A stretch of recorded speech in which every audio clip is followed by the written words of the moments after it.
தமிழக மக்கள் அனைவருக்கும் இனிய வணக்கம். ரொம்ப ஒரு சந்தோஷமான ஒரு மகிழ்ச்சிகரமான ஒரு விஷயம் என்னென்னா, நம்ம ஜூலியாக்காவை ஸ்டேஜில் ஏற்றி அழகு பார்த்துருக்காங்க. இன்னொரு விஷயம் என்னென்னா, நம்மளுடைய சின்ன அண்ணி புதுசாக வந்திருக்காங்க. யாருன்னா உங்களுக்கு எல்லாருக்கும் தெரிஞ்ச ஒரு விஷயம் என்னென்னா, நேற்றுக்கு தினம் ஒரு கல்யாண வீட்டில் விஜய் அவர்களும் த்ரிஷா அவர்களும் சேர்ந்து கல்யாணத்தை அட்டன் பண்ணியிருந்தாங்க.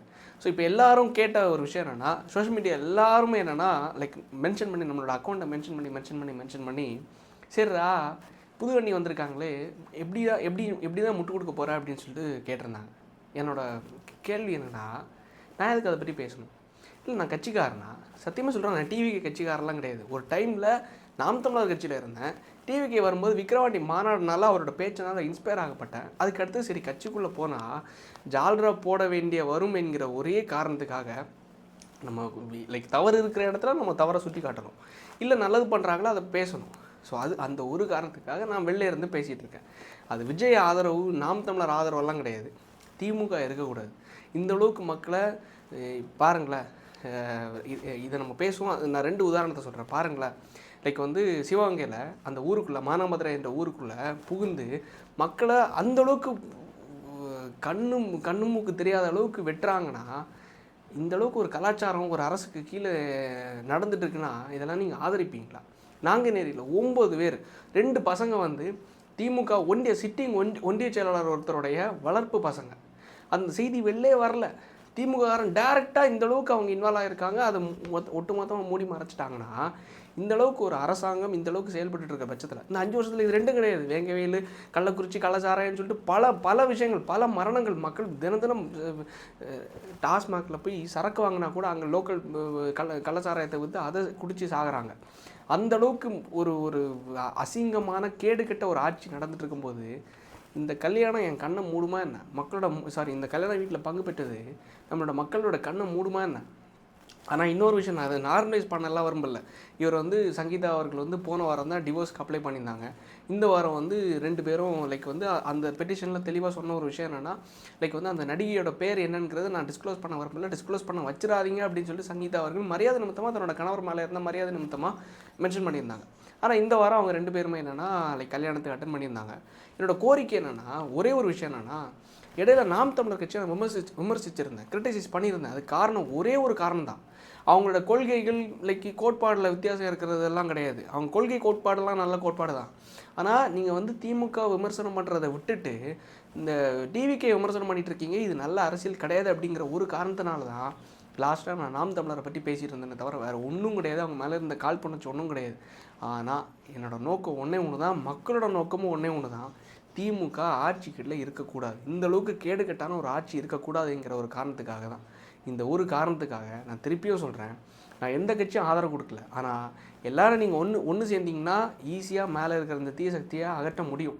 ஆனால் இன்றைக்கும் ஒன்றும் குறைஞ்சி போகலை. இந்த தேர்தல் நேரத்தில் இந்த விஷயம்லாம் பேச்சு பொருள் ஆகிற அளவுக்கு, இந்த கல்யாண விஷயங்கள்லாம் சேர்ந்து போயிட்டாங்க அப்படிங்கிற ஒரு விஷயம்லாம் மீடியாக்காரனுக்கு தீனி போடுற அளவுக்கு தயவு செஞ்சு கண்டென்ட் கொடுக்காதீங்க அப்படிங்கிறது என்னோட தாழ்மையான ஒரு வேண்டுகோளாக தான் நான் வைக்கிறேன். சத்தியமாக சொல்கிறேன், நேற்றெல்லாம் மீடியா ஃபுல்லுமே ஒட்டுமொத்த இந்த சன் நியூஸ், இந்த திமுக ஜால்ரா போடுற எல்லா மீடியாஸ்லேயும் த்ரிஷா விஜய் ஜோடியாக சென்று விட்டார், ஜோடியாக கல்யாணத்துக்கு அட்டன் பண்ணாங்க, செம்ம ஜோடி நல்ல ஜோடி அப்படின்னு சொல்லிட்டு, புது அண்ணி வந்துட்டாங்க அப்படின்னு சொல்லிட்டு எம்ஜிஆர் அவர்களுடைய புகைப்படத்தை ரீக்ரியேட் பண்ணுறாங்க. எம்ஜிஆர் அவர்களுடைய இடத்துல விஜய் அவர்கள் இருக்க மாதிரி, இந்த பக்கம் சங்கீதா அவர்கள் இருக்க மாதிரியே அங்கே ஜானகி அம்மாள் இருந்தாங்க, இந்த பக்கம் ஜெயலலிதா அம்மையார் இருந்தாங்க. ஸோ இங்கே சங்கீதா அம்மையார் அவர்கள் இருக்கிற மாதிரியும் இந்த பக்கம் த்ரிஷா அம்மையார் இருக்க மாதிரியும் அதை ரீக்ரியேட் பண்ணுறாங்க. பழைய த்ரிஷா அவர்களோட வீடியோ ட்ரெண்ட் ஆகுது. எனக்கு சிஎம் ஆகணும் அப்படின்னு சொல்லிட்டு, தமிழ்நாட்டோட சிஎம் ஆகணும் அப்படிங்கிற வீடியோ ட்ரெண்ட் ஆகுது. இது எல்லாமே ஆளுங்கட்சி பண்ணிட்டே இருக்காங்க. அவங்களோட நரேட்டிவ் என்னென்னா, உண்மையிலே என்னென்னா ஃபேக் ஐடியா. இவங்களோட இந்த விஜயோட ஃபோட்டோவை வச்சுட்டு இது எப்படி தான் நாங்கள் முட்டு கொடுக்குறது, விஜய் நான் எங்களால் இது முட்டு கொடுக்க முடியாது. தயவு செஞ்சு யாருமே இதை நார்மலைஸ் பண்ணாதீங்க. இதை டிவிக்கு கட்சியும் இதை ப்ரொமோட் பண்ணக்கூடாது அப்படிங்கிறத நான் விரும்புகிறேன்.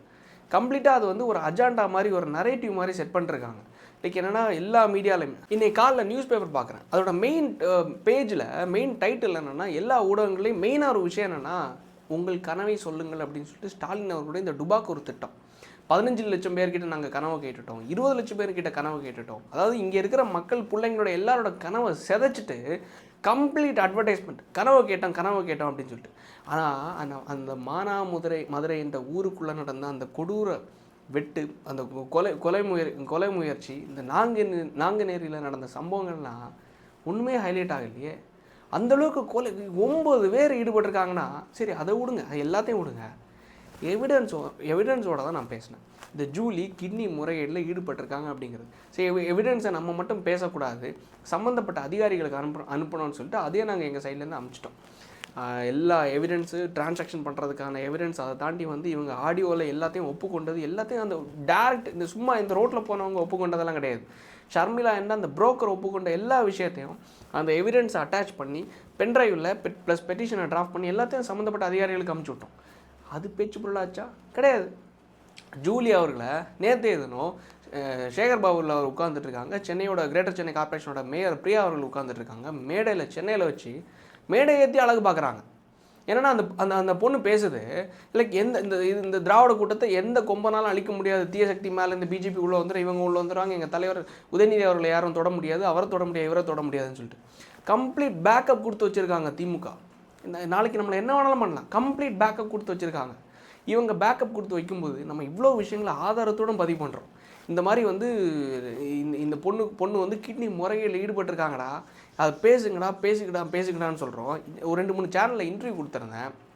என்னோடய ஃப்ரெண்டு கார்த்திக்குமார்னு சொல்லிட்டு ஒரு பையன், அவன் தான் ஃபஸ்ட்டாக இதை வந்து டிஸ்க்ளோஸ் பண்ணியிருந்தான். அந்த பையன் இன்டர்வியூ கொடுத்துருந்தான்.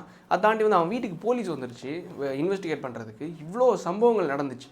ஆனால் அதை பற்றி எவனாச்சும் பேசினானா? இல்லை ஒரு நியூஸ் கார்டு, அட்லீஸ்ட் ஒரு நியூஸ் சேனலில், ஒரு இன்ஸ்டாகிராமில் ஒரு சன் நியூஸோ இல்லை புதிய தலைமுறை இல்லை பாலிமுறை ஏதோ ஒரு நியூஸ் சேனல் இந்த மாதிரி கிட்னி முறைகேடில் ஈடுபட்டாங்க ஜூலி, அதுக்காக ஆதாரத்தை வெளியிட்டாங்க, இது சம்மந்தப்பட்ட அதிகாரிகளுக்கு கொடுத்துருக்காங்க அப்படின்னு சொல்லிட்டு ஒருத்தங்களாச்சும், ஒரு மெயின் ஸ்ட்ரீம் மீடியா ஒருத்தனாச்சும் பேசலான்னு கேட்டால் கிடையாது. நேற்றுலேருந்து திருப்பியும் ப்ரொமோட் பண்ணிட்டு இருக்கிறது யாரை? ஜூலியை. எங்கே? மேடையில் ஏறி பேசிகிட்டு இருக்கிறது. இந்த அளவுக்கு ஒரு கிட்னி முறைகேடில் ஈடுபட்டிருக்காங்க அப்படின்னு சொல்லிட்டு ஆதாரத்தோடு பேசினாலும் அதை பேச மாட்டீங்க. இப்படிங்கிற ஒரு விஷயம். ஆனால் நேற்றுக்கு பேச்சு பொருளானது தெரியுமா? நியூஸ் கார்டு எப்படி போட்டாங்கன்னு தெரியுமா? நான் என்னோடய நண்பர் ஒருத்தரோட சேனலில் பேசிகிட்டு இருக்கும்போது அவங்க கேட்குறாங்க, சரி பிரதர் இவ்வளோ பேசிட்டீங்களே, உங்களை யாரும் மிரட்டல் எதுவும் பண்ணலையா, யாரும் அப்ரோச் பண்ணிடலான்னு கேட்கும்போது, அதெல்லாம் எப்போ அப்ரோச் பண்ணிட்டாங்க பிரதர், லட்சம் கோடி சம்பாரிச்சு வச்சுருக்காங்க, அவனை 5 லட்சம் மாதம் தரேன், என் தயவு செஞ்சு திமுக திட்டாத, விஜய் திட்டி வீடியோ போடு அப்படிங்கிறது கனிமொழி டீம்லேருந்து டேரெக்டாக எனக்கு ஆல்ரெடி அப்ரோச் பண்ணிட்டாங்க. நான் சொல்கிறது டிசம்பர் மாதம், இந்த போன டிசம்பர் மாதத்தில் கனிமொழி டீம்லேருந்து ஒரு டீம்லாம் டேரெக்டாக என்ன அப்ரோச் பண்ணாங்க. ஸோ அந்த விஷயத்த நான் சொன்னேன், மாதம் எனக்கு 5 லட்சம் ரூபா பே பண்ணுறாங்க தரேன்னு சொல்லி எலெக்ஷன் வரைக்கும். அது இதை மக்கள் ஏன் தான் தெரியாமல் இருக்கீங்கன்னு எனக்கு தெரில. 200 ரூபாயெல்லாம் கிடையாது. 200 ரூபாங்கிறது என்ன தெரியுமா? ஒரு காலத்தில் திமுக உடன்பிறப்புகளுக்கு இந்த கமெண்ட் போடுறதுக்கும் இந்த மாதிரி வந்து ஷேர் பண்ணுறதுக்கும் ட்வீட் போடுறதுக்கும் வழங்கப்பட்ட தொகை தான் இந்த 200 ரூபா. இன்றைக்கி அவனுக்கு லட்சம் கோடியை சம்பாரிச்சு வச்சுருக்கானுங்க. திமுகவுக்காக பேசவும், திமுகவை எதிர்த்து பேசுகிறவங்கன்னா அடித்து பேசுகிறதுக்கும், பேசக்கூடிய ஒவ்வொரு நபர்களுக்கும் லட்சக்கணக்கில் கொட்டி கொடுத்து வச்சுருக்காங்க.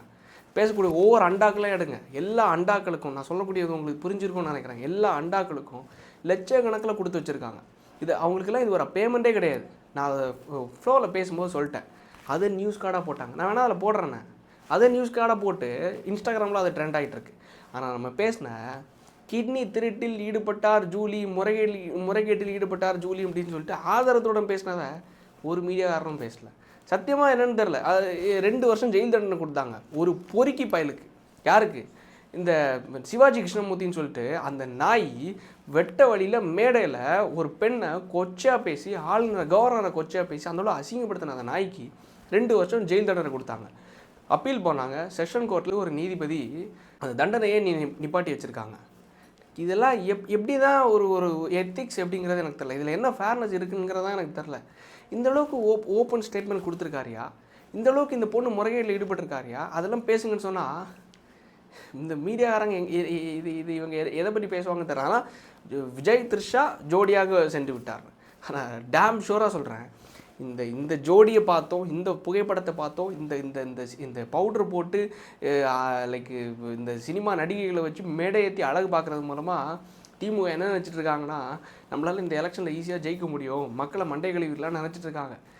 ஆனால் இந்த மாயா ஜாலங்கள்லாம் இந்த ஜீபூம்பா காலத்தில் வேணால் ஒர்க் அவுட் ஆகிருக்கலாம். தயவு செஞ்சு மக்கள் மத்தியில் மிகப்பெரிய லெவலில் கெட்ட பேரை சம்பாரிச்சிட்டு இருக்கிற ஒரு கட்சி எதுனா இன்றைக்கி இந்த தீய சக்தியான இந்த திமுக. ஆனால் இவங்க நினச்சிட்டு இருக்காங்க நம்ம படுத்துகிட்டே ஜெயித்திடலாம் அப்படிங்கிறது. நம்ம எல்லாம் என்னத்துக்கு இருக்கோம்?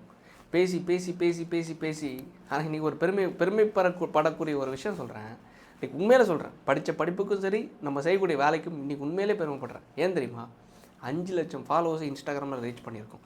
கிட்டத்தட்ட 2 லட்சம் சப்ஸ்கிரைபர்ஸ் யூடியூப்பில் ரீச் பண்ண போகிறோம். சப்ஸ்கிரைப் பண்ணாதவங்க தயவுசெய்து சப்ஸ்கிரைப் பண்ணி பாருங்கள். நான் இது வரைக்கும் சொன்னது கிடையாது. ஸோ இது பேசி பேசி இத்தனை வருஷமாக நம்ம பேசின மூலமாக சாதிச்சது என்னது தெரியுமா? திமுகவோட ஒவ்வொரு திருட்டுத்தனத்தையும், ஒவ்வொரு மொள்ளமாரித்தனத்தையும், அவங்க செய்கிற ஒவ்வொரு முறைகேடுகளையும் மக்கள்கிட்ட தினம் சொல்லி சொல்லி சொல்லி சொல்லி அட்லீஸ்ட் என் வீடியோ 10 லட்சம் பேர் பார்க்குறாங்கன்னா 10,000 பேர் இந்த திமுக ஓட்டு போடாமல் மனம் மாறினா கூட எனக்கு எவ்வளோ பெரிய திருப்தி தெரியுமா?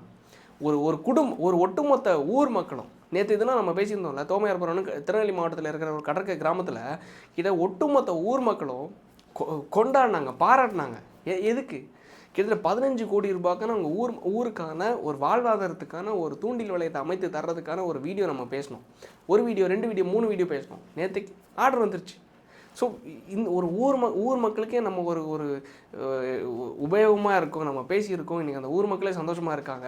அதை தாண்டி வந்து அண்ணா நகரில் அந்த கரண்ட் கம்பம் இஷ்யூக்காக பேசணும், அதை சரிப்படுத்தினாங்க. இவ்வளோ விஷயம் நம்ம இந்த ஷார்ட் டைமில் இந்த ஓராண்டு காலத்தில் பேசி கத்தி சொல்லி செய்ய வச்சுருக்கோம். அந்த ஊர் மக்கள் இன்றைக்கி சந்தோஷத்தில் இருக்காங்க. இன்றைக்கி நம்ம வந்து ஒரு 5 லட்சம் ஃபாலோவர்ஸை ரீச் பண்ணியிருக்கோம். 2 லட்சம் சப்ஸ்கிரைபர்ஸ் கிட்ட தொட போகிறோன்னா உண்மையிலே சொல்கிறேன், என்னால் மக்கள் பெனிஃபிட் ஆகியிருக்காங்க.